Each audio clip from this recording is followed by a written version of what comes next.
तो फिर तुम क्या चाहती हो लाइफ से बने? रफ्तार।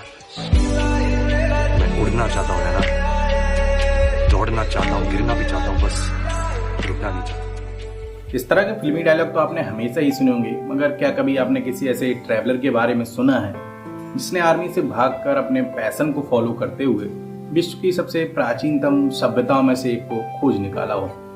जी हाँ, ये सच है। और वो सभ्यता कोई और नहीं बल्कि भारत की सबसे प्राचीनतम सभ्यता सिंधु सभ्यता ही है। तो नमस्कार दोस्तों, मेरा नाम है ब्रज और आप देख रहे हैं अद्भुत जर्नी। दोस्तों, आज की इस वीडियो में मैं आपको एक छोटी मगर बड़ी ही रोचक कहानी सुनाने वाला हूं जो मोटिवेशन से भरपूर भी है। तो इस कहानी को पूरा सुनने के लिए बने रहिए हमारे साथ, क्योंकि आज हम बात करने वाले हैं एक ऐसे ही पैशनेट ट्रैवलर की जिसका नाम है जेम्स लुईस। इस कहानी की शुरुआत होती है 1827 से। उस समय तक भारत में ईस्ट इंडिया कंपनी का साम्राज्य स्थापित हो चुका था और उनकी ब्रिटिश रेजिमेंट में एक सैनिक हुआ करता था जिसका नाम है जेम्स लुईस। जेम्स लुईस सेना में भर्ती तो हो गया, मगर कई सालों तक सेवाएं देने के बाद उसे ये काम रास नहीं आ रहा था, क्योंकि उसका पैशन तो कुछ और ही था, और वह है ट्रैवलिंग।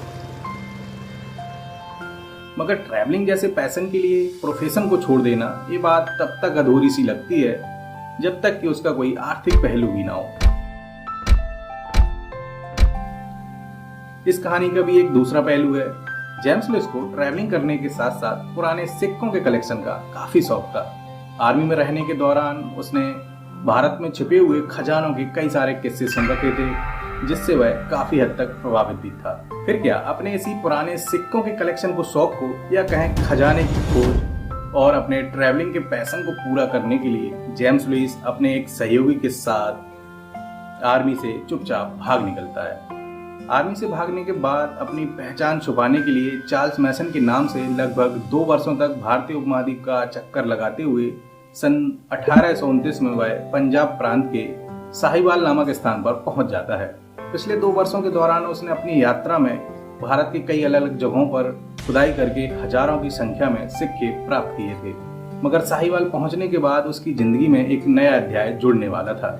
जिस समय वह पंजाब प्रांत के हिस्से में पहुंचा था, उस समय स्थानीय लोगों को बड़ी मात्रा में जमीन से पकी हुई ईंटें प्राप्त हो रही थीं, जिन्हें वे लोग देवीय कृपा मान रहे थे। जैसे ही चार्ल्स मैसन को इस बात की जानकारी लगी, वह तुरंत ही उस स्थान पर पहुंच जाता है।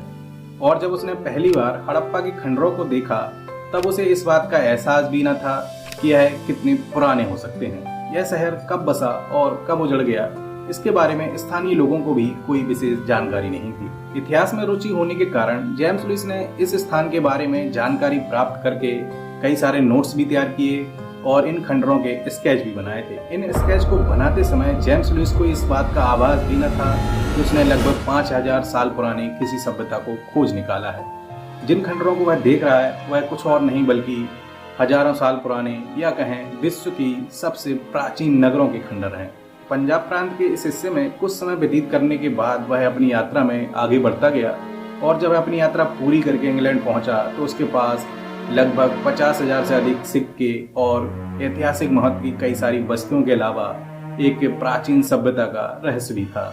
जेम्स लुईस द्वारा लिखी गई किताब को पढ़ने के बाद जब कई सारे ब्रिटिश अधिकारियों ने इस स्थान का दौरा किया, तब उन्होंने इन खंडरों को देखने के बाद भारतीय पुरातत्व सर्वेक्षण संस्थान का गठन किया, और लगभग 100 वर्षों के बाद 1921 में इस स्थान की खुदाई करके विस्तृत अध्ययन किया गया, जिससे पता चला कि यह सभ्यता लगभग 5000 वर्ष पुरानी है।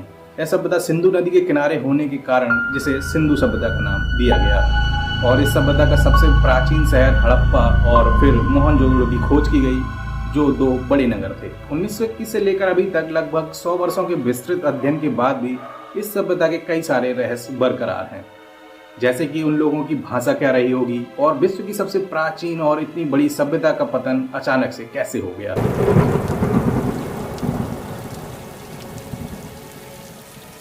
पाश्चात्य सभ्यता के प्रभाव में आकर अपने आप को आधुनिक और भारत को सपेरों का देश कहने वालों को सिंधु सभ्यता के बारे में जरूर जानना चाहिए कि जिस समय में दुनिया पत्ते लपेटकर घूमा करती थी, उस समय भारत हड़प्पा और मोहनजोदड़ो जैसे महानगरों में बसा करता था।